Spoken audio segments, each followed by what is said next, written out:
Welcome to the very first episode of Run Right, Don't Die, official podcast of the GameCast Network.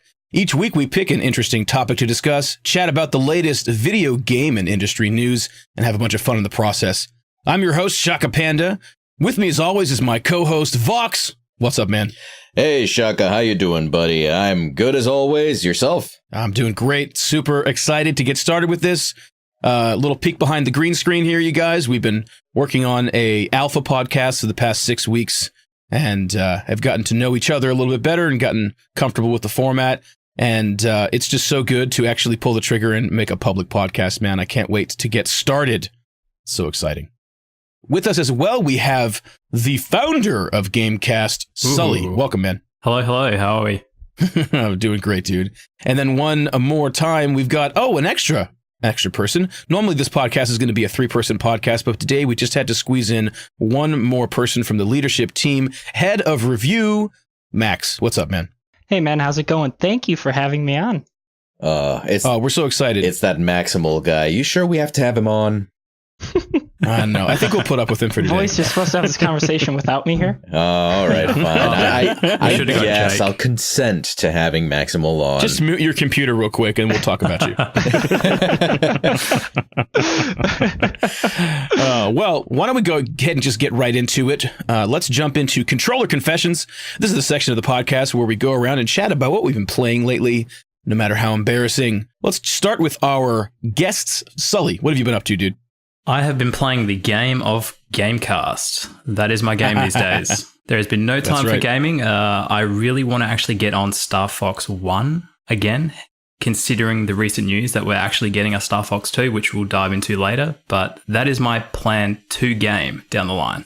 Right on. Max, what have you been playing, man? Oh, let's see. I've recently gotten into Forza Horizon 3. I know it's pretty late. But my brother recently bought it, and we do the sort of game sharing thing on Xbox where we can share games with our profiles. So sure, everything I buy, he gets, and everything he buys, I get.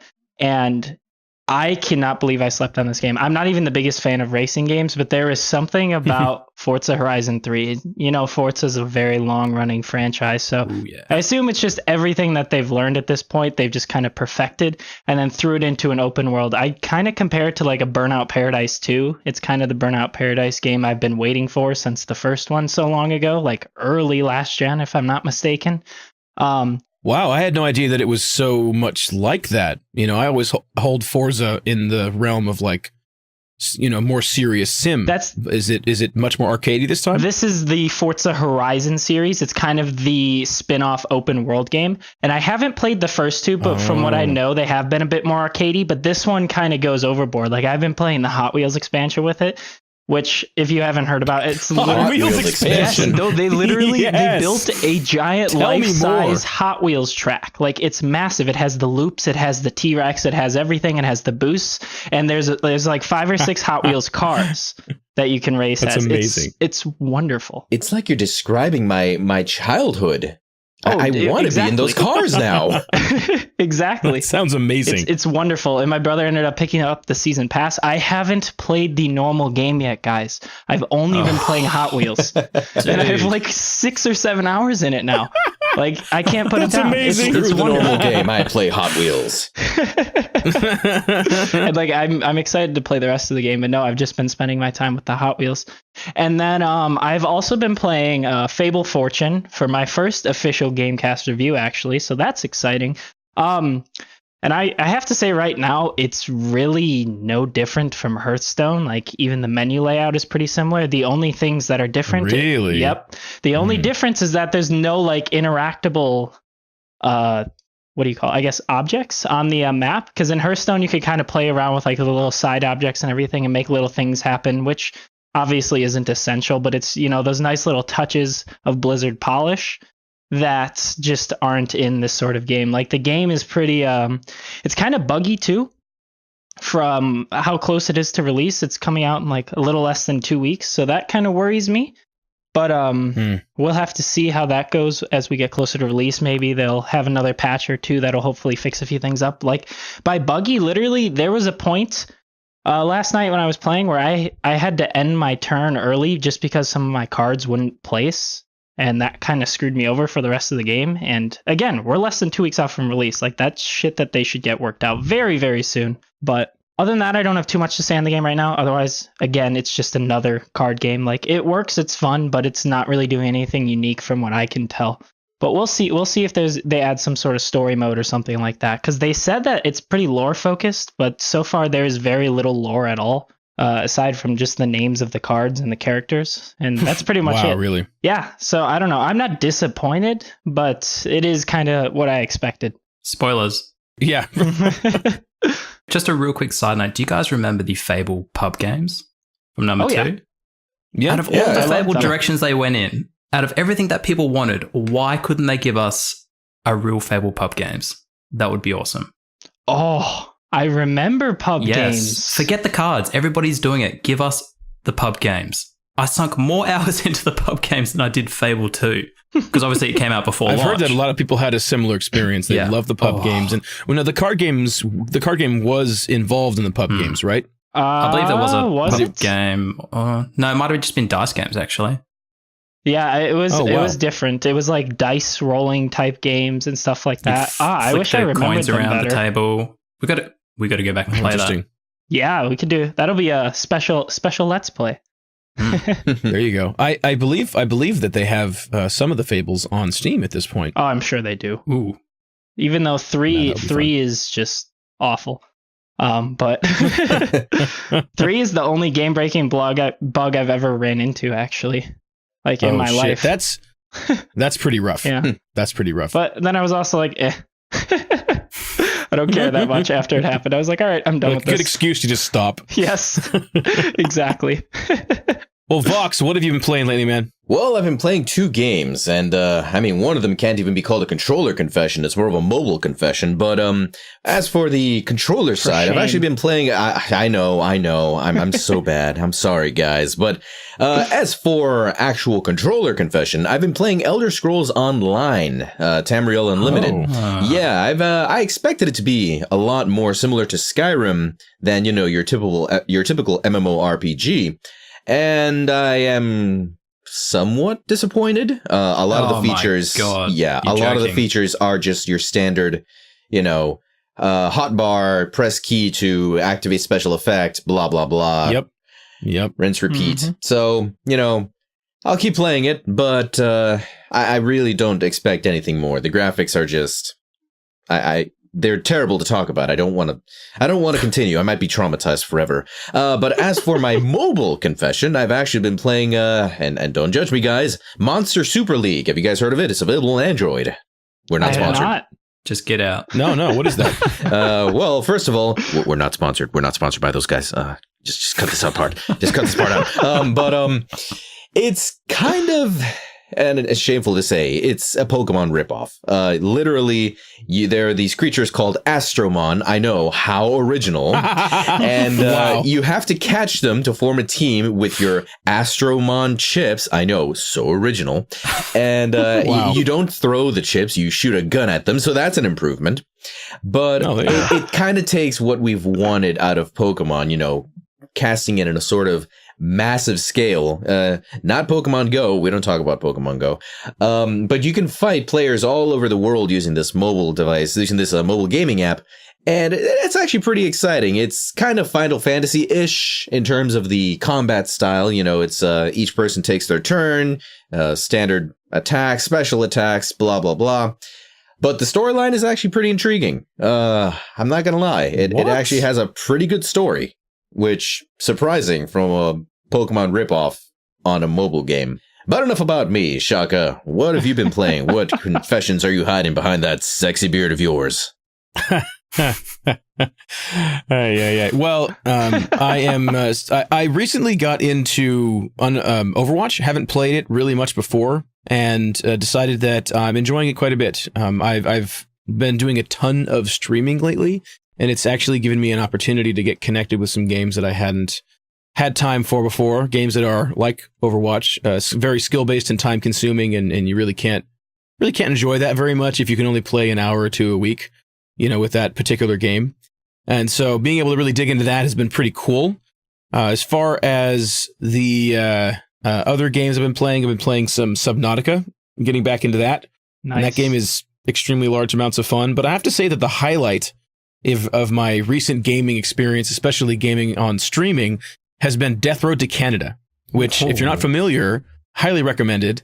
It's basically like, imagine Oregon Trail. In fact, they came out with Oregon Trail, not Oregon, but Oregon like your guts. Oregon Trail for the mobile devices, and I believe they even came out with a computer version later on. And it's a very fun game, but it's super just like the old Oregon Trail. You know, really harsh graphics and very much the same sort of limited stuff. They did some things to make it more tricky, and it's fun. I would recommend it if you get a kick out of those kind of games. But Death Road to Canada is like Oregon Trail on steroids. It's this great crunchy pixel art from back in the day, that sort of styling, little chibi type characters. The humor is on point. All these crazy things that happen. You can make custom characters, and then you run into them in the world as you're making your trip from Florida all the way up to Canada, which is apparently zombie free. And it is so much fun. And then the sections where you would be, because you remember the old game, even the old game wasn't just all text based. There was moments where you would, go hunting and stuff like that. Mm-hmm. Well, basically those sort of moments that are semi more rare than some of the just like, oh, what do you want to do? You want to do this or do you want to do that kind of stuff?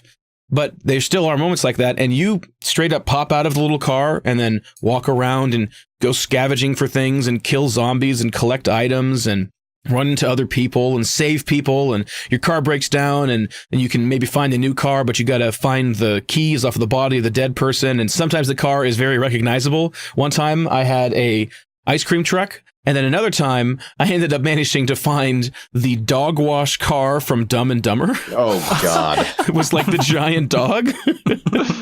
And then there was like a random event where we could go to an alien landing. Oh, that's cool. And this alien and an MIB guy was there defending against a horde of zombies. And if you talked to either of them, like the alien, you couldn't understand really, but then you talk to the MIB guy, and the MIB guy's like, just so you know, aliens and zombies don't exist. It's just like, there's an alien shooting zombies with a laser gun, like really, really, like just 2 feet from you, dude. The classic government response: deny everything. Yeah. I mean, and even after that, if you manage to survive the horde and you talk to the alien, you can actually get like a code to his alien mobile, and you can basically use an UFO to continue your trip. It's amazing. That's cool. So that game's hilarious, and playing it on the stream has been really fun, because if you I have a bot on my stream that allows me to have some interesting commands, and I basically set up a command where people can type ! Which tells it its command, and roll. And basically it does a dice roll from 1 to 100. And so whenever it comes to any kind of a like, okay, what's the choice here? You can do this, this, or this. You can go here, here, or there. Oh, you woke up and there's a dying animal nearby. Do you shoot it? Do you try and wrestle it? Or do you leave it alone? Like those sort of questions come up constantly in that game. And anytime there's a question, I just recuse myself and say, all right, chat, what do you want me to do? Everybody roll. The highest roll gets to make the decision. And so it's super interactive. It's extreme fun. Okay. So I'm looking forward to playing more of that for sure. That's a great game. It's not necessarily a new game, but it's so much fun. And quick FYI, we have episodes of Death Road to Canada going up on the channel 4 p.m. Central Time next week. Oh, that's exciting. That is well, there you go. Hey, see, it was that was part of my plan, even though it wasn't. It was fate to announce this. Fate indeed. Right on. Well, that's fun stuff, you guys. Well, why don't we go ahead and get into the news? First up, SNES mini pre-orders have begun. Sad and face. People are already marking them up and gouging on eBay. Surprise, surprise. Deja vu. eBay. Yeah. This is a article from Eurogamer, and they're talking about the retro-themed consoles are going up all the way up to £300, although most of them hang around the £200 mark. They are selling on Amazon in the UK for 80, and so that's a bit of a markup. It's a bit of a markup, but what's really disgusting about this is that people don't have them yet. They are selling their pre-orders before they get them. So like these assholes are going out and just gobbling up pre-orders for these and then turning right around and putting them online for a profit. They don't care. They don't want them. And you know what? It is ugly. You know what? It's going to be worse than last time as well, because people are going to look at the NES and what happened originally, and they're going to monopolize on it even more. which is the Oh, disappointing you mean thing. the NES Mini? Yeah, yeah. Oh, I mean I think that's why. I mean, I'm sure that happened in the first time around. People made some serious money on that because it became, there was a short limited run. They were only going to do so many, and it was that one and done kind of thing, and then it just started to become very, very desired. And the next thing you know, they're just gouging people online. And so, yeah, you're right, absolutely. Based on that, as well as just the typical console release culture. Everybody's everybody's out there trying to scalp and make a buck. Jesus. But it seems like, but for me, like selling your pre-order, like what a dick move. Mm-hmm. Come on. Mm-hmm. You can't even like wait until you buy it, you asshole. Honestly, I'm getting Fallout 4 Pip-Boy edition and Switch flashbacks just from this. It's like, remember when the Fallout 4 Pip-Boy recently came out and they were marketing for like $1,200. It was... Yep. I saw red those days. I'm looking to my right. I have one in my room. I bought that, but I bought it like a pre-order. I bought it as a pre-order. It was already sold out in most places, but I was able to get it on. And that happened very quickly. I was able to get it on the Bethesda website, in fact, and I was so happy that I did. It was a bunch of fun. I legitimately was playing Fallout with that thing on, with my phone in it, using it as a Pip-Boy. Cool. It was amazing. And then it sits on my shelf as like one of my cooler, like geeky things. It's a trophy now. It's just it's totally great. And every time anybody was like, "Oh man, those are selling for a bunch online," and the price kept going up, and I was just like, "No, man, like this is mine. I don't care." But it's kind of different though, isn't it? Because you look at the Pip-Boy, right, and that's going to be a limited edition kind of run, like to coincide with the release of the game.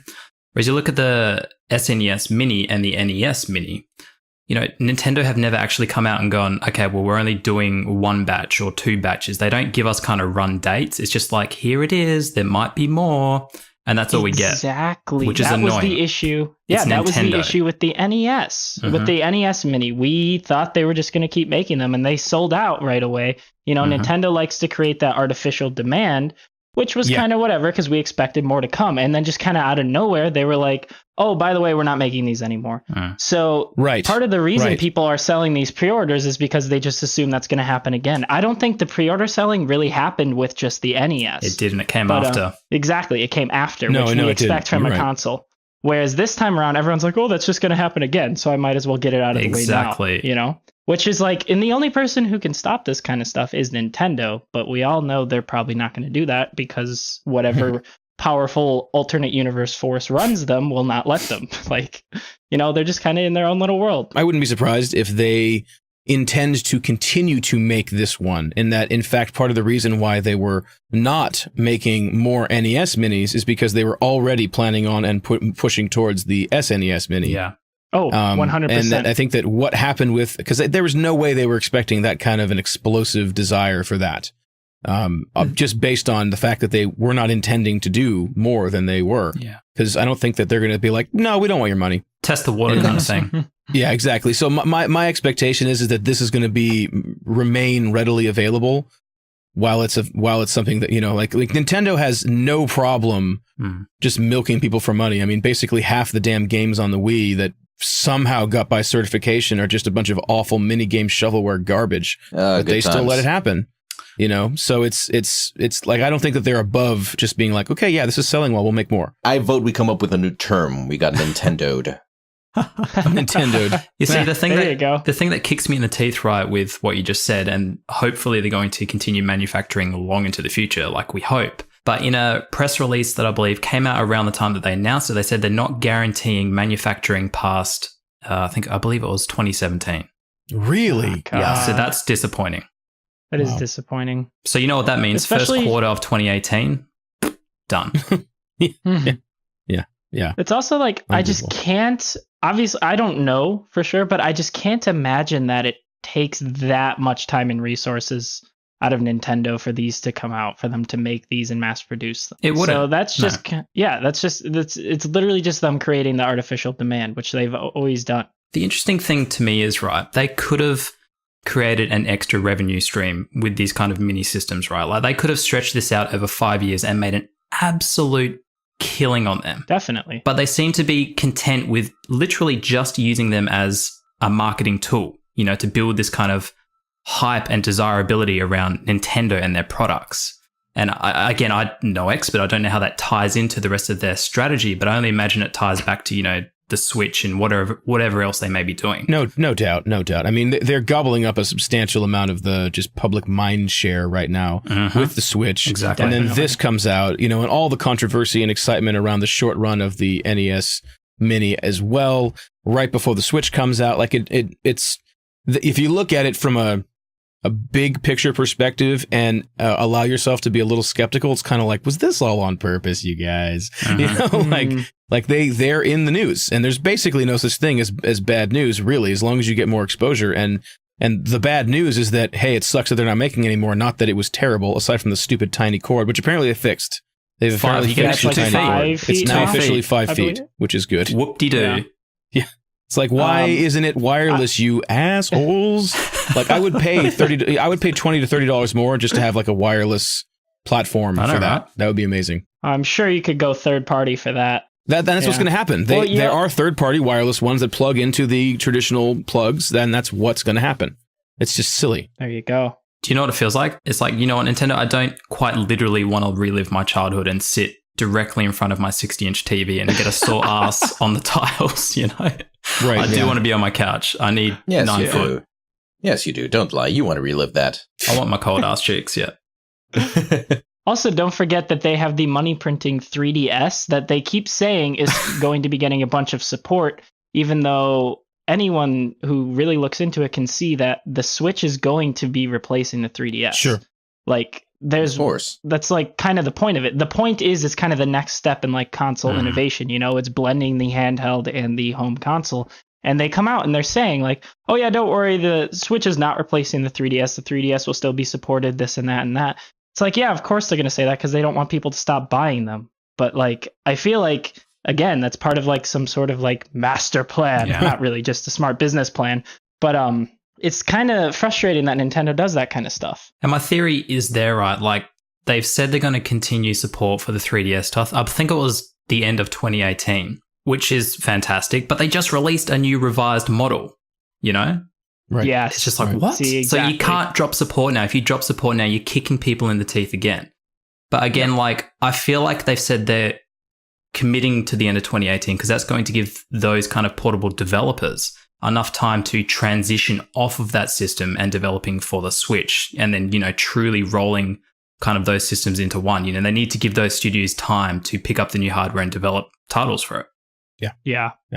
And like if Game Freak's moving over there, which they are, it's already been like revealed. Thank and God. They're hiring a bunch for it. Yeah, which is great. But like if Game Freak is, then so there's no question that everyone else is as well. Yeah. Like, Game Freak has always made specifically mobile games. And I mean, again, they're still making a mobile game, just bigger, if you really think about it. Right. Right. So there you go. It's a good idea. I mean, to roll all of your developers, your handheld developers into the Switch, because again, you're increasing the value proposition of the Switch, because they will buy 3DS, machines just for those pick up and go titles like Pokemon. Like Pokemon, like Fire Emblem, that'll do. like all that stuff. There you go, Fire Emblem.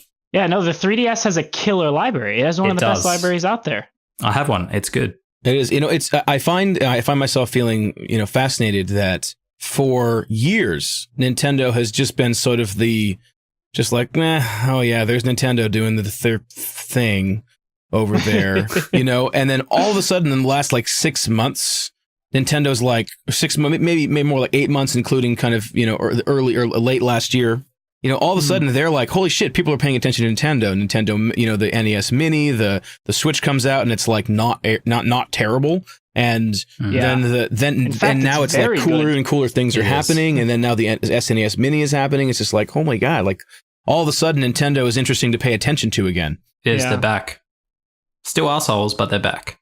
That's your Well, so speaking of Nintendo, the next piece of news here, Nintendo confirms that the NES Mini will be including the never-released Star Fox 2. Take so my Sully money. has strong feelings about that. Sully, why don't you fill us in on that, man? Oh, boy. Yeah, so for those of you who don't actually know, Star Fox 2 never came out. It doesn't exist. In fact, all the way back to the early 90s, Star Fox was one of my favorite games. I loved it to bits. Yeah, same. Wasn't old enough to realize that, a sequel was in the works and never came. But long story short, basically we had a completed sequel that never saw the day of light, and now we're getting it with the mini SNES. So seriously, Nintendo, pull my pants down, bend me over, and take my money, because you've got it. It's happening. Whoa. Where do you keep your money? I'm not even joking. Like, I was talking to Count about this in the news tab the other day, and I'm like, no, seriously, just take my money. You know, I will be one of those people that buys one of those marked up pre-orders Sully for is like the meme. £800. That nothing will stop me. That is hardcore dedication. Like, you're willing to be bent over for that. Wow. Oh, no, yeah. That's... Yeah. Well, knowing Nintendo, they probably will take advantage of that, and you. Mhm. Yeah, I was about to say. Jokes on them. I've only got a couple bucks in my wallet. I think one of the coolest things about it is when that news came out, I saw a photo of all the developers and just how happy and excited they were that their game is just being That's very cool. You know, like people are able to play it, and I think that's very, very awesome. It reminds me of just at this last E3. I don't remember the guy's name, but basically the director of the Rabbids Mario game that, you know, everyone was kind of making fun of before we knew it was true and before anyone saw it. You know, everyone's kind of making fun of it. And, you know, rightfully so, because the rabbits are pretty fucking annoying, at least in my opinion.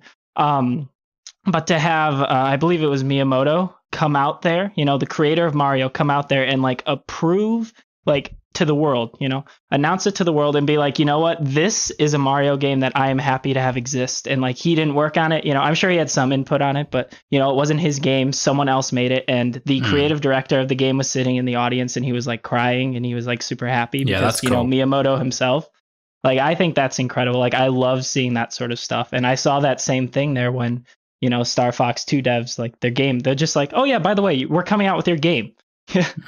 You know, like, that's incredible. That's your the game power of from Nintendo, 30 man. years ago? Yeah. They've been around so long. They stir so much emotion out of people, you know? They do. And that's really, really cool to see. Nintendo is their primary asset, in my not so humble opinion, is the emotional bank account. That is their Definitely. number one primary. I mean, that is it. That's why when I'm sure we'll get there someday, but that's why I sometimes am extremely harsh and critical of them, because I have such fond memories that when they do stuff that feels really out of alignment with, you know, how I perceived them as a child, and what they meant to me, it's very upsetting. So I'm in the same boat. But at the same time, when they do well, it's always like, yes, thank you. You know, it's like you can't not like them deep down. And even if you're upset with them, it's because you care, you know? Like, it's like, oh, Atari's doing a thing. It's like, whatever. Like, you know, like, I don't have a connection to them. That was not my first system. That was not my first gaming experience. That was not the first time that I, you know, played video games until my eyes dried out, you know, like that's just I just don't have that connection with that. So yeah, Nintendo's like that for a lot of people, I think. Well, Vox, what's our last piece of news, dude? Well, the last piece of news here is coming from VG247. PlayerUnknown's Battlegrounds has banned over 25,000 players in the last 3 months in an ongoing battle against cheaters. Shameful to say, but a lot of people are cheating on this, you know, this recently released game, mainly through lag switching. Back in May, they implemented a patch that finally tried to remedy that, but so far, 25,000 players, that's a pretty big chunk of the player base if you really, really think about it. I mean, That's a huge amount of people. Yeah, That's exactly. huge. Sure, they've sold 4 million copies in 3 months, which, I mean, that is insane. 4 million copies in 3 months. Think about that. But 25,000 people, and that's still going to continue to grow. They're going to keep banning more and more players. It says here, they've banned over 25,000 in the last 3 months. That's not including what's going to come. So that's a pretty big part of the player base. I dig it. I like it. Yeah, definitely. Who knows what they're going to do next, though? I mean, are they going to give players the chance to maybe, you know, redeem themselves and regain their accounts? Similar to what H1Z1 did when they banned a lot of players. The president tweeted that they might be able to get their accounts back if they publicly apologized on YouTube. You know, public shaming, it's an old-fashioned method of punishment, but hey, it works. It works. And that advertising. Yeah, definitely. Free advertising and public shaming. That's actually that's pretty good strategy. Yeah. So who knows what's coming next? Am I right in assuming that IPs haven't been banned? It's just the accounts and kind of the characters? Yes, from Yeah, what I'm I sure can it's tell, that. I was going to say that's what's- ruthless otherwise. Yeah, Surely they IP can't do bans that. are just- Yeah. It's more common for the account itself because then you can just move to a different location or something like that. Personally, I don't think that they should let them back in. I think that people that cheat on online games are toxic and, they just don't deserve a second chance, in my opinion. There will always be more games to play. They will have an opportunity to not be a miserable piece of shit garbage human next time around. But I think that we've all been on the receiving end of aimbots and clipping and wall hacks and all that kind of stuff. And it's obnoxious to watch a character follow you through a wall and then shoot you in the head the moment like the first pixel peeks around the edge. It's like, for real? Like, wow. why am I even here right now? It's ridiculous. Yeah. There's a sanctity to the cheat-free environment where it needs to be skill-based. If it's not skill-based, then the victories don't mean anything and the defeats don't mean anything, and we might as well not be playing at all. And it absolutely erodes the entire experience, and it's just a disgusting practice. And I think that people that get caught cheating need to get booted and not let back in, and then maybe the harsher the punishment, the better, in my opinion, because what we need is to discourage them from doing it again, not give them a chance to come back. Fuck that. They are ruining the experience for people who purchased a game and are out there trying to be a part of a community who is enjoying something. It's just one of the worst things in gaming is that tendency. It's ugly. I get the feeling, Shaka, that you might feel strongly about this. I don't know. Something just tells me that you have a really strong opinion about this, man. Well, I am the kind of person who really enjoys skill-based games a lot. Yeah. And it bothers me a massive amount when that balance is out of whack, whether it's because the game is poorly designed, whether because a particular part of the game is poorly designed, or whether because they are offering microtransactions that allow, a leg up on things, actual pay to win sort of situations. Basically anything that messes with that, in my opinion, that sort of sacred part of the game is fair, unforgiving but fair, or whatever it is, whatever level of difficulty it is, the game is fair. It needs to do that because that's like one of the unique things that games offer us. Life isn't fair. That's like one of the only times in life that we get to be like, that's not fair, and have any expectation of it actually being fair in the first place. And and when there's competition like this, like it's you have to start from a level playing ground. Otherwise it just ruins it. And it's really pretty ugly, and I think that we can all agree here. We're adults. We don't have a whole lot of time to play video games. I've squeezed in a lot because I do streaming, but that's because I'm trying to turn it into a career, and you can't, the little bit of time that we have for ourselves, just for ourselves to play as adult gamers, which is like what, 90% of the gaming community or whatever. I mean, the average gamer is 37 as of the last year's statistics. So it's not like, oh, there's a little kid who runs into somebody in the hour that they're playing, but they're playing for 4 hours every night. Like, that's not our experience anymore. And so it's particularly frustrating when, I have some time to myself to play just for myself, not for an audience, just by myself, just with my friends, relaxed, not on camera, not entertaining, which I love. I love all of that. Don't get me wrong. But it's not the same experience. And it's nice to be able to relax and just be 100% casual with a couple friends. And if someone comes in and is wall hacking you and murdering you all in PlayerUnknown, that's not a good time. Someone's just coming in and just like shitting on the table when you're going to have like dinner with your friends. That's basically what's happening. So it's ugly. That was a visual I did not need in my head. Thanks for that. Yeah, no. You're welcome. Shaka, I'm in the same boat as you. I really enjoy skill-based games, and I guess my side of things is I just don't understand the point of the hacking, because to me the appeal of the game is the getting really good at it and being able to show how much better you are than everyone else. It's a troll thing online. It's a troll thing, but dude. like that. I just don't understand the troll mindset, I guess is more what I'm trying to say, because it is a troll thing. But it's just I totally don't get it. I get no satisfaction out of that. Like, I understand messing with people like can be kind of fun, but like just messing with people like in game. Like, I would totally troll someone in PlayerUnknown Battlegrounds, like within game stuff, like mess with them and try and like outsmart them and just like kind of have fun with them. but none of like the wall hacking or anything. I really don't understand that, because to me, the kind of messing with them and trying to outsmart them, that's also kind of part of the game. It's like they should be able to tell I'm messing with them or not. It depends on the type of player. Like, you could get really creative with that sort of stuff. You mean like when you're naked in Unturned and following me around? Is that part of the game? Or Exactly. No, but like, those like videos you would see online, like back in the day with Call of Duty, like they'd see the enemy go prone. They would go prone behind them, go into the guide, send them a message saying turn around, and then they would turn around, and then they would just kill them. Like that sort of stuff. That's hilarious to me. Yeah. Like that I understand. Trolling within the confines of the game when the game isn't allowed to be broken can be a game in and of itself. Trying to find ways to mess with people. Like, I can remember playing online with a friend of mine who is like the king troll in my group of friends. His motto is, if you're not cheating, you're not trying.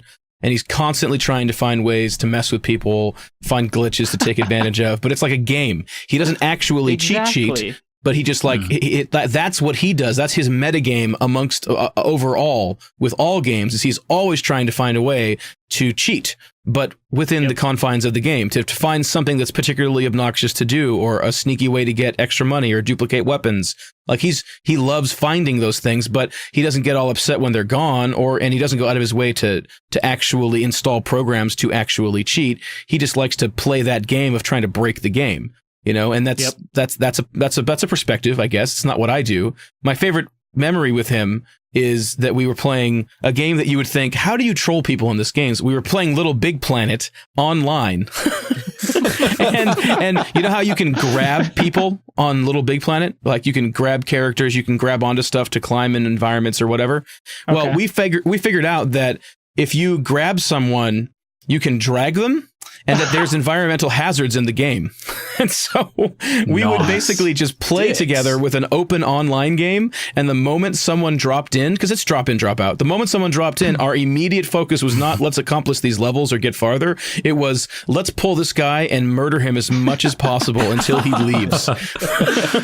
That's hilarious. Yeah, it was a good time. Just out of curiosity, guys, what is your favorite in-game glitch? Oh, that's a question. Obviously, that's Shakka's. No, that's not my favorite in-game glitch. My favorite and my favorite in-game actual glitch is easily when, and this happens in lots of different games, like Skyrim, when you strike somebody with a particular weapon in a particular area, a particular enemy, they explode into the air like 300 feet up. That kind of shit's amazing. There was something like that in one of the Grand Theft Auto games, where if you like went to a little park, like a children's park, with a motorcycle and then rode through a certain area and up some obstacle, there was something that happened that would launch you into the air, and you could like leap over like this river. Like shit like that is hilarious. That's sick. Yeah. Did you guys ever see the flying horse in Skyrim as well? Yes. Like and you didn't dragon. Nothing would break the game at all. You just occasionally look up and there's a flying horse. Yeah. Oh wait, no, Cougar Man from Red Dead was amazing. Did you guys ever get attacked by Cougar Man? No. Yes. No, but I got Are you familiar with Cougar Man? I got attacked by the what is snake Cougar lady. Man? Cougar Man is Cougar Man is for some reason, there was some glitch where a human being, their model would get mixed up and squished up with it would get conflated somehow with a cougar model. And so you'd have this person all like bent and twisted up like some kind of horrible Japanese like monster from a movie. And he would make that wow sound, and then he'd zip across the ground really fast, flailing his arms around trying to attack you. It was fucking amazing. That's terrifying. You must YouTube Cougar Man. Yeah, I will. Incredible. I don't know how that passed me up. I think my favorite all-time glitch, though, for me personally, was Halo 2's Super Bounce. Are you guys familiar with that? Oh, yes. Oh, no, I don't know what that is. Yes. Basically, you could find these just weird glitches on certain parts of the map, just in the middle of nowhere, where you could do this kind of weird crouch walk and jump on these spots on the map, right? And you'd time it, and you have to hit A as you hit the ground again. Mm-hmm. And it would literally bounce you hundreds of meters into the air, and you could actually climb up onto like outside the actual multiplayer map area. So you could just sit up there with a sniper. For snipers, it was gnarly. Sniping for days. Yep. It was so much fun though. Every map had one, and it was always great to find. That's, you know what, Sully, you actually just made me think of my favorite glitch now. But I was just going to quickly say that's one of my favorite things about like the older Halo games. This kind of ended after 3.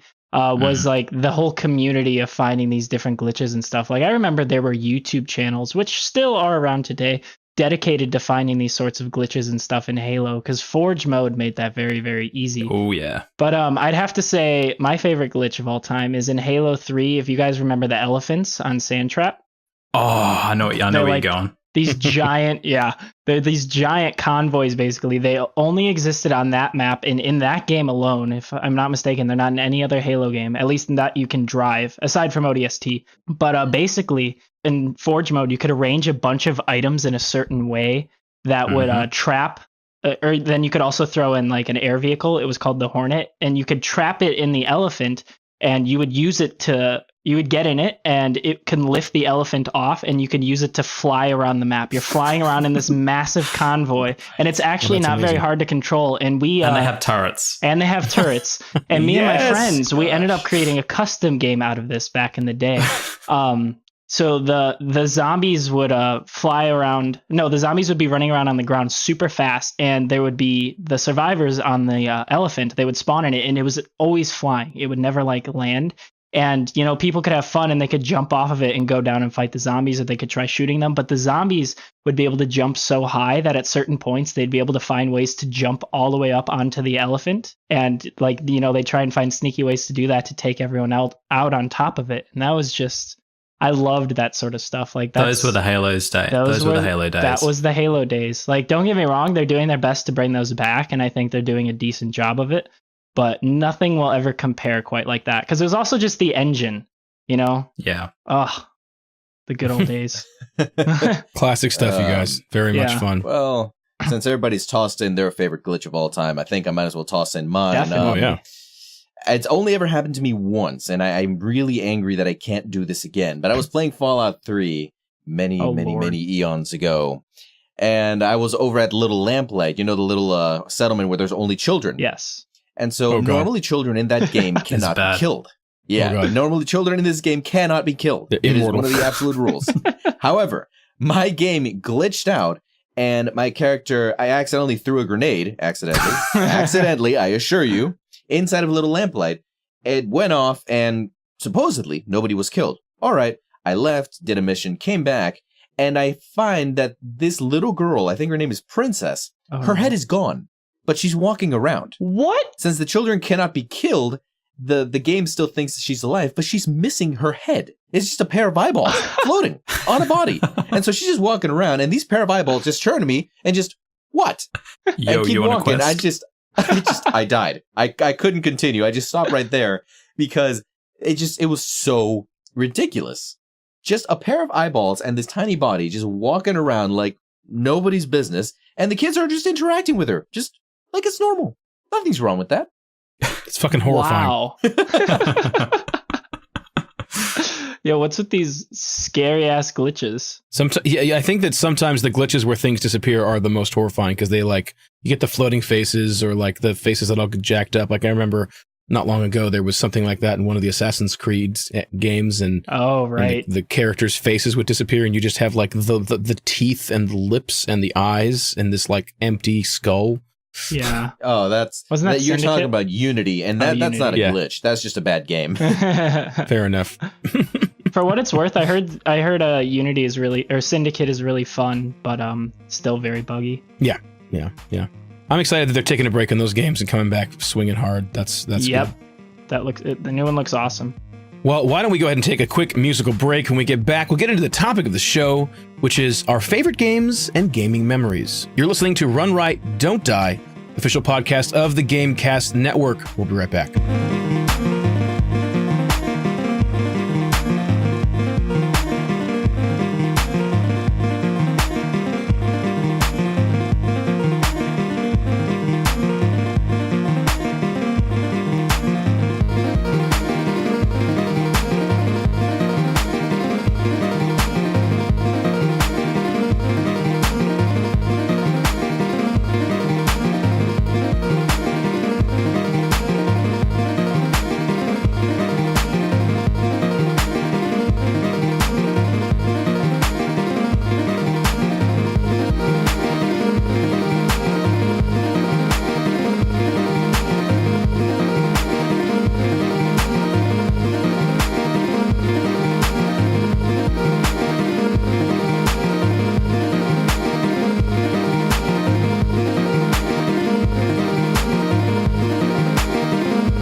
Welcome back to Run Right Don't Die, official podcast of the GameCast Network. We're going to be moving on to the topic of the show, our favorite games and gaming memories. Of course, as per custom, we're going to start with our guests. Sully, tell us, what is your favorite gaming memory? Well, my first memory that I have of gaming is Star Fox on the SNES. And that's, hence my passion for the Star Fox series and why I'm so excited for number 2. Mm-hmm. But I'll never forget the day that my dad brought home a SNES system. I had no idea what a video game console was at this point. I was probably about, maybe 4 or 5 years old. Wow. Yeah, and you could imagine That's the awesome. magic that ensued from that point totally. on. My dad had to plug it in. It was just back then the old school RF kind of aerial cable into the back of the TV, so it hooked up in 2 seconds. I had no idea how to use it, so you had to put the cartridge in. But holy shit, turning on Star Fox for the first time, instantly, my mum knew that my dad had made a mistake by bringing this home. Every parent's worst fear. That was it, Star Fox. And I honestly don't know how many hours I sunk into that game. It must have been every morning Star Fox, every morning Star Fox. And then, of course, then came Super Mario Brothers. I think I actually got into number 2 because I think that was the SNES version. I don't think number 1 was on the SNES. It was later ported on, I think. Yeah, I think then, you're right. Then came Mario Brothers 3. And then the next big hit for me was Super Mario World.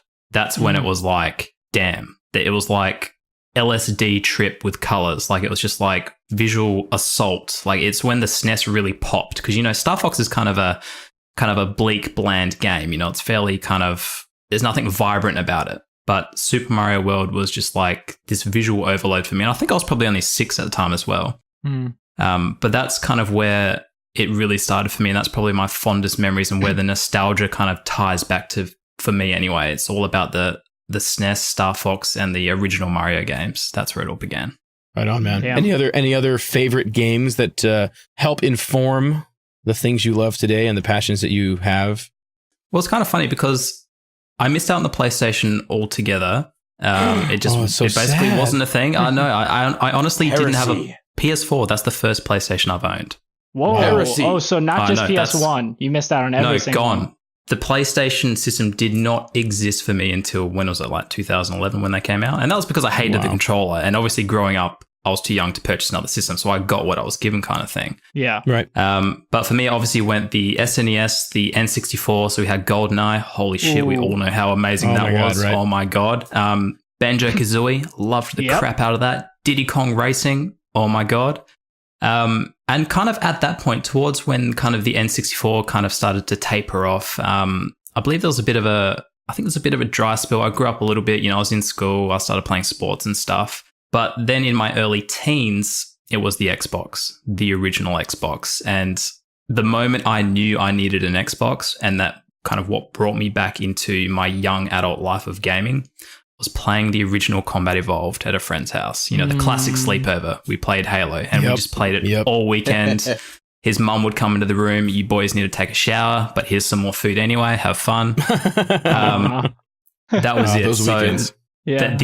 That's when once Halo came along, that was it. That was the beginning of kind of my adult gaming. That was kind of the leap from childhood gaming into big 3D, MA 15 plus video games. And ever since then, the fondest memories I have probably of the original Xbox is, again, you'd have your mate's birthday party coming up, you'd have sleepovers, you'd eat junk food, pizza, and you'd just be landing your Xboxes on Halo and Halo 2. And super bouncing, yes. So that was kind of my early life gaming. That's kind of what shaped me. So Max, what about you, man? What are some of your most formative favorite games and gaming memories? It's interesting. I'm in a very similar boat as Sully, but in a future generation, since I'm younger. But basically, He just called you old, Sully. Yeah, I did my best to. What? Therefore, really old for me. I could have said much younger, but Yeah. Shakka's Atari. Atari 2600. But basically, my parents picked up the PlayStation 1 and gave it to us when I was around 4 or 5. And, I didn't know what video games were or anything. My access to the internet was pretty limited, not only because of my parents, but because of just the way our house was. And I got Scooby-Doo and the Cyber Chase, which was my first ever video game. And from what I know, it's probably shit looking back at it. I never actually looked up reviews or anything like that, but I just remember obviously enjoying the hell out of it. I was like, what is this magical device? You know what I mean? That I'm just playing games on. And that started me like just kind of playing video games. They weren't like something essential in my life, but I played them a lot. And like that eventually evolved into like getting like Tonka games and JRPGs and just I didn't know anything about like classic gaming back then. But you know what's interesting is back then, before we used the internet all the time, it was just interesting to see the types of games we would pick up. Like I would just pick up like some hits without knowing they were hits. You know what I mean? Like just because they looked, just because the cover art, like Spyro the Dragon or Crash Bandicoot. Like I had all those games, but I didn't know that these were like classics or anything. You know, I was just like, this looks cool. And then you know, I played games for a while, and there was this one thing. My parents were very, very strict about me playing M games later on, which you know makes sense. Sure. And when I was in around 6th grade, I want to say it was either 5th or 6th grade, I went over to my best friend's house at the time. And I remember his older brother, and like I would always play games over there. That's where I got my N64 fix because I never owned one. So like it was very normal for us to be playing games all night and all that sort of stuff. And I remember one day we walked into his brother's room and he was playing the Xbox 360 and this little game called Halo 3. And I just remember sitting there kind of just watching him play it. And I was just like, what is this? Like I had heard of Halo, but like I didn't know much about it because my internet access was still very limited at this time. So I was just like, this just looks amazing. And we started playing it at his house. Oh, it was amazing. We started playing it at his house. You would have been like, what, 11? Around there. Yeah, it was 6th grade. I know that for a fact. So whatever fucking age you are in 6th grade. So I think, yeah, around 10 or 11. And I just remember this was like early summer. And I didn't even know like the Xbox 360 had come out. I didn't know any of that stuff. Right.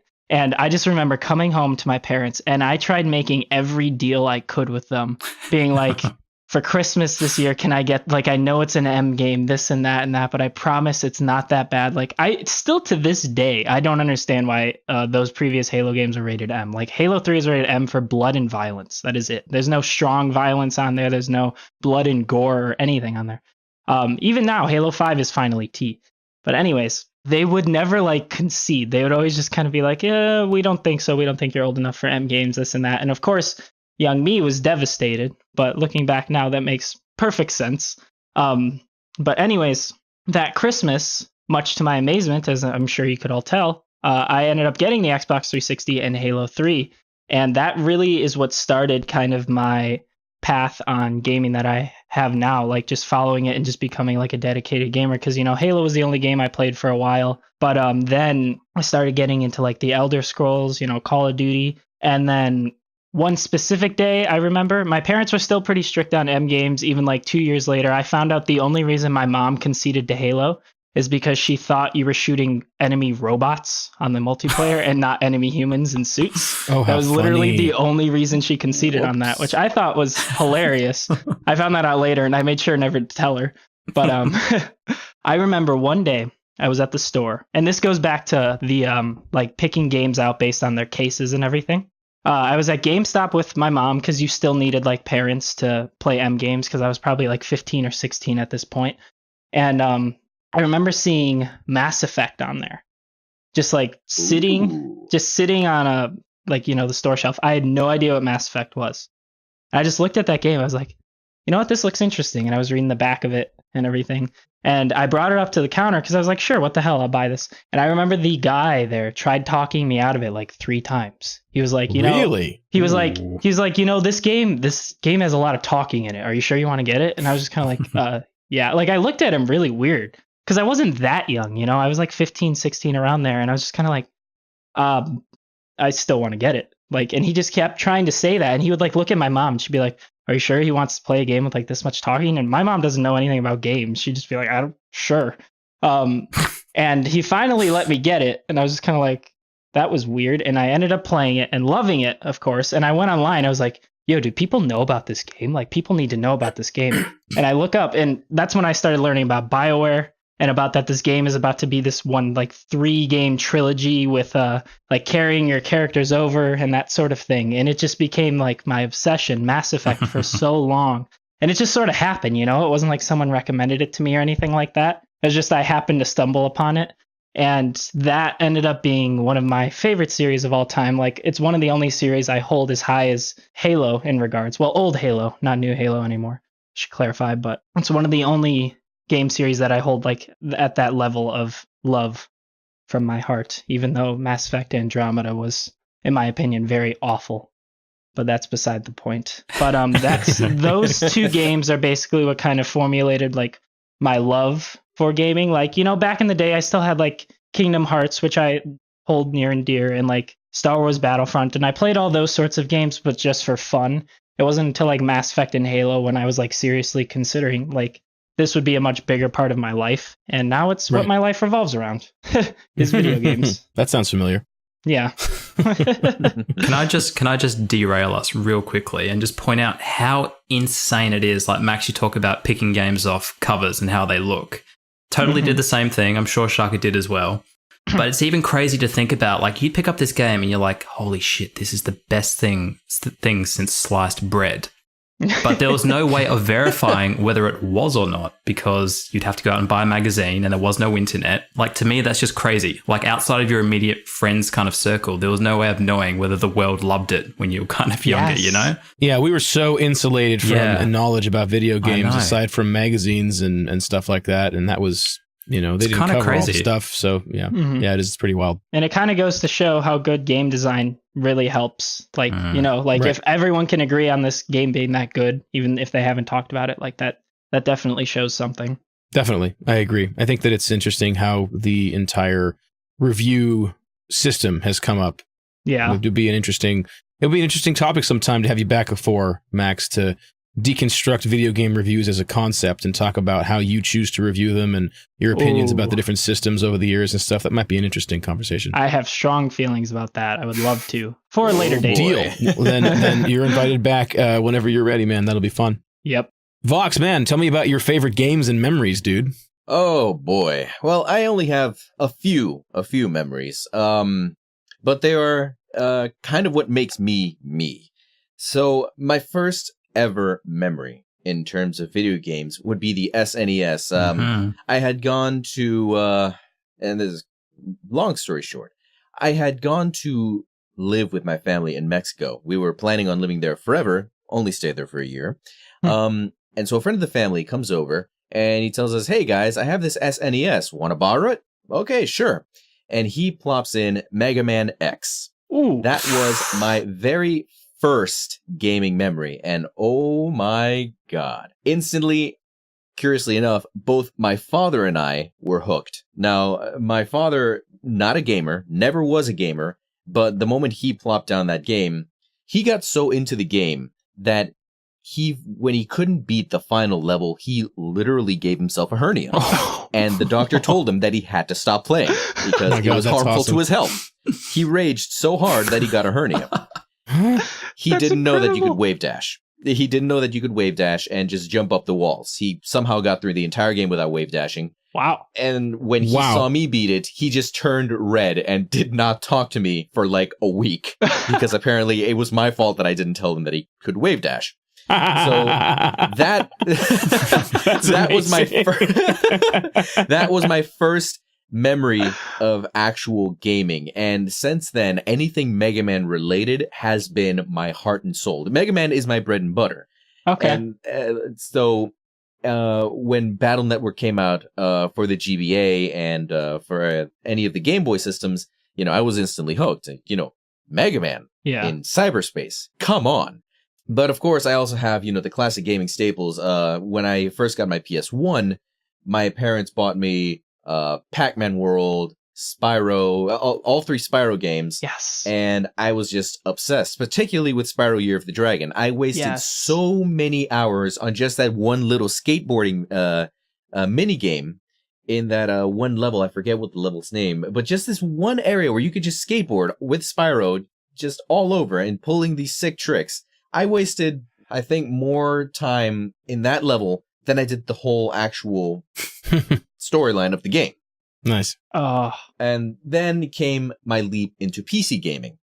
There was this one little, I hesitate to call it even a trademark game. Have you guys ever heard of E-Games? No. I don't believe so. There was this brand called E-Games back in the day that made these tiny, these discs that had like hundreds of games on them. And they were side scrollers mainly, like 2.5D-ish. And there was this one game called Spooky Castle. The whole premise of the game was you're a wizard, you're fighting these little creatures level by level, and you have to beat this warlock end boss by using all sorts of various spell magic books that you just find throughout the game. And of course your wand, which you could upgrade. And that's the first time I ever came across the concept of upgrading your weapons and your armor and anything any game ever. And curiously enough, this game became a family favorite. It's just me, my mother, my father, me, and when my little brother was born, we all play this game, and we have beaten this game dozens of times, and yet we always come back to it. And my final memory is when I finally made my leap into quote-unquote adult gaming, when Jak 2 came out. I believe when it came out, it was rated an M game. And that was my first game that I ever played that had, actual guns in them and people dying. And it was kind of a shocker to me how different Jak 2 was from Jak and Daxter and the precursor Legacy. Yeah. Like one is just this, little adventure game, you're collecting all this stuff, having a good old time, and then suddenly guns and violence, voices, and death and voices. I know, Jak talking. Yeah. What is with that?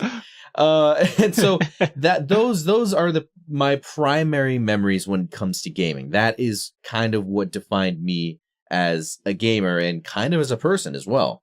But of course, enough about boring old me. Shaka, tell us your secrets.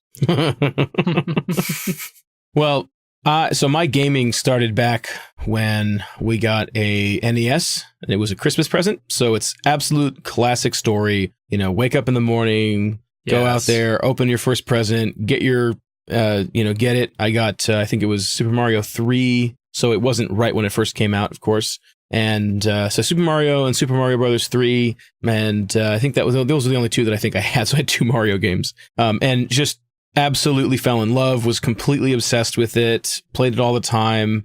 And it began this lifelong thing that really, the more I've been thinking about this more and more lately as I, get deeper into doing, video games as a, content creator, doing streaming, doing Let's Play, doing, podcasts and things. And I realized that, specifically streaming, I find that so many of my favorite gaming moments, so many of the stories, the memories, the special moments that really made me fall in love with gaming, that really I look back to fondly, are with my friends, are spending time hanging out with other people playing games. And what's so funny about that is that so many of the games we played were just single player games, and we would just pass the controller around. Even all the way, into the, Dreamcast era and things like that, or, beyond.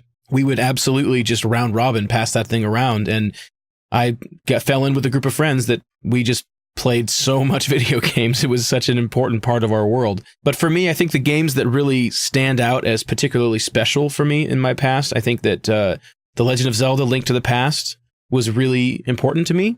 Was probably the first time, it's a distinct memory. I was playing it. I was obsessed with it. The first time I ever was, looking up strategy, a game that really had secrets, that, was opaque in a lot of ways, and you had to figure it out. And, back when, and we talked about this earlier about not having the conventional review system that we have available now on the internet, the culture around video games was very different. There was hearsay. There was, oh, you go here and do that, and your friends are talking about it at school, and people are drawing maps and stuff on napkins. It's at lunch break and milk break and shit. And they're like, we're trying to figure out, if you go here and you put a bomb there, then this happens, and that's a bygone era at this point. But I can remember that sort of stuff happening for the first time with The Legend of Zelda, because before that, most games were pretty straightforward. And yeah, there was some special stuff and all that, but it was nothing like The Legend of Zelda: Link to the Past. There was so much in that game, so much complicated stuff, so much interesting things, hidden things, all of that, strategy and whatnot.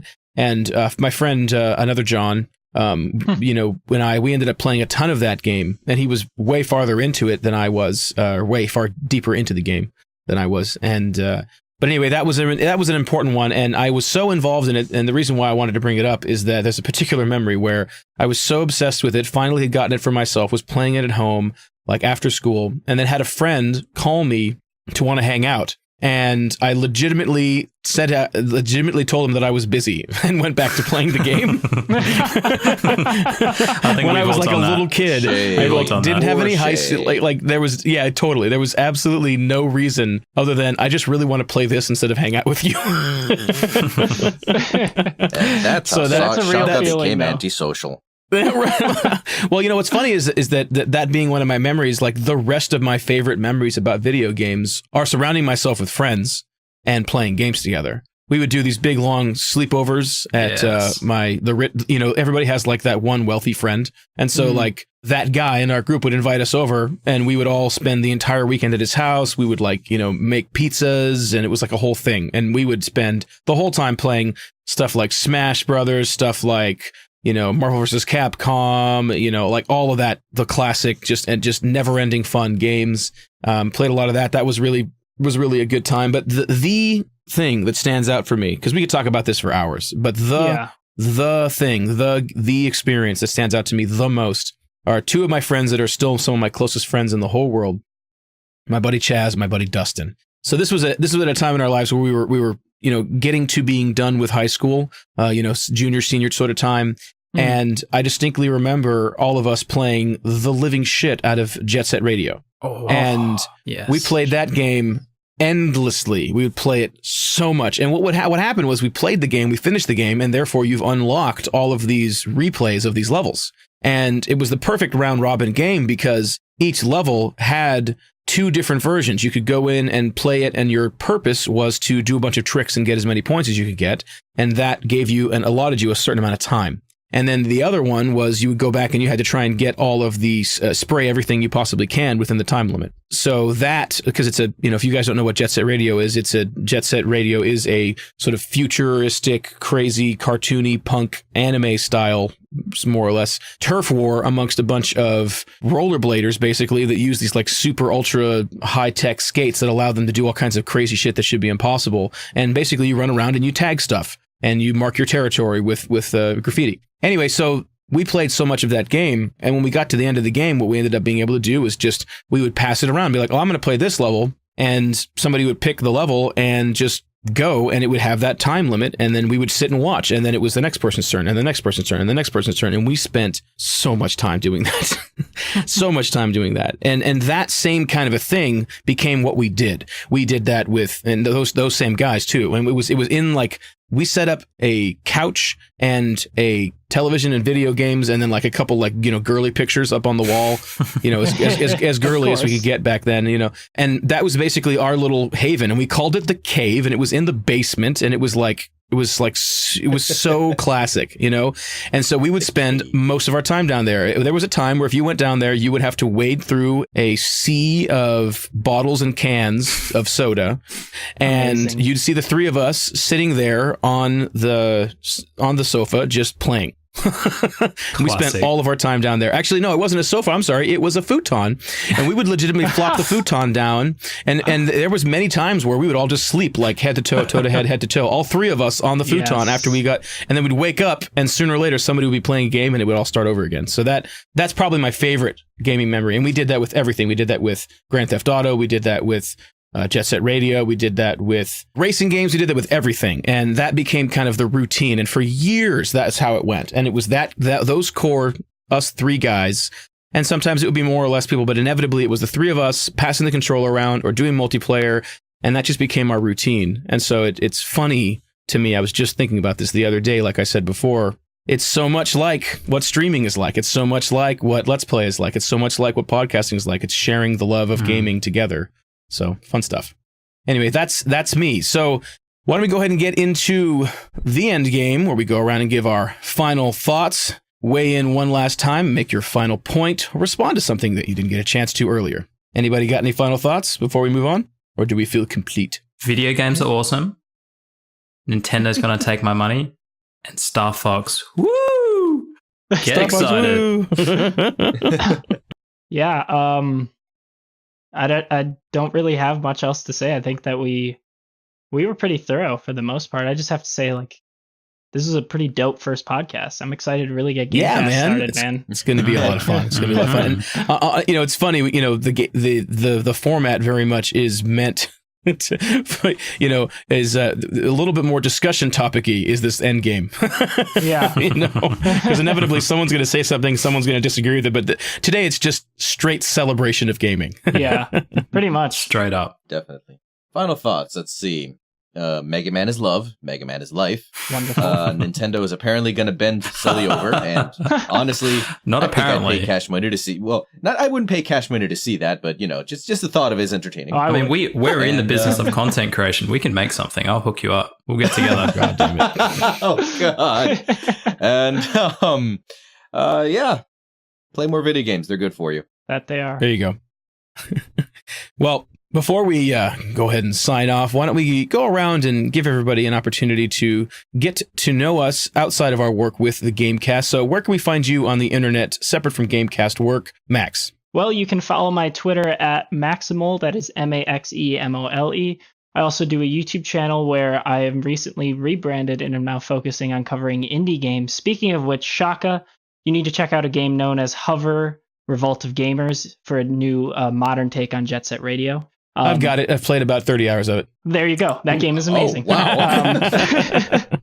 But so I cover like not necessarily unknown indie games, but just indie games that are coming out soon because that's kind of my niche.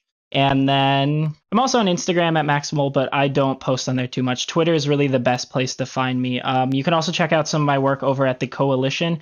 And soon, Cultured Vultures is another website that I just joined to write up for. So you can look for any gaming previews and editorials I write up on there. And then, of course, at the review team here at GameCast. You're a busy man, Max.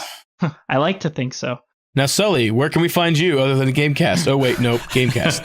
Yeah, well, much it for Sully. You can find me as One Guy's Opinion on YouTube. You can find me at One Guy's Opinion on Twitter. But realistically, if you want to have a chat with me, you can find me on all of the GameCast spaces. Yeah, Sully is GameCast. I wouldn't go that far. And Voxman, where can we find you, dude? Well, you can find me on YouTube and VidMe as The Voice 106.7. You can also find me on Twitter at The Voice 106_7. And of course, you can always find me on Discord as part of the news team and the podcast team. Right on. Well, of course, you can find me on mixer.com/ShakkaPanda, where I spent most of my time streaming and having a good time. It's an ever-growing community. We just got a couple new mods going on, so come and visit me. I stream several days a week, and I won't get into my schedule right now, but head over to mixer.com/ShakkaPanda, and you can find me there. YouTube.com/ShakkaPanda plays for my Let's Play videos and VODs after they disappear from Mixer. And then easiest way to get a hold of me is at ShakkaPanda on Twitter. And then for all of my other stuff, you can just go to ShakkaPanda.com. Has links to everything I said there, as well as other things. So that's the best way to do it. And as always, thank you so much for joining us on this episode of Run Right, Don't Die. Don't forget to give us a rating and review on iTunes or wherever you download this podcast. It really helps. I'd like to thank our special guests, Sully and Max. Be sure to swing by officialgamecast.com for links for our YouTube, Facebook, Instagram, Snapchat, and Twitter accounts. Speaking of Twitter, you can follow us on Twitter at game_cast_TV. It's a great way to reach out to the GameCast team. And of course, if you'd like to chat with me or any of the GameCast gang, join us in the official GameCast Discord by following the link in the show notes or description of this video if you're watching us on YouTube. Thanks again. We'll see you next time, and remember to run right, don't die.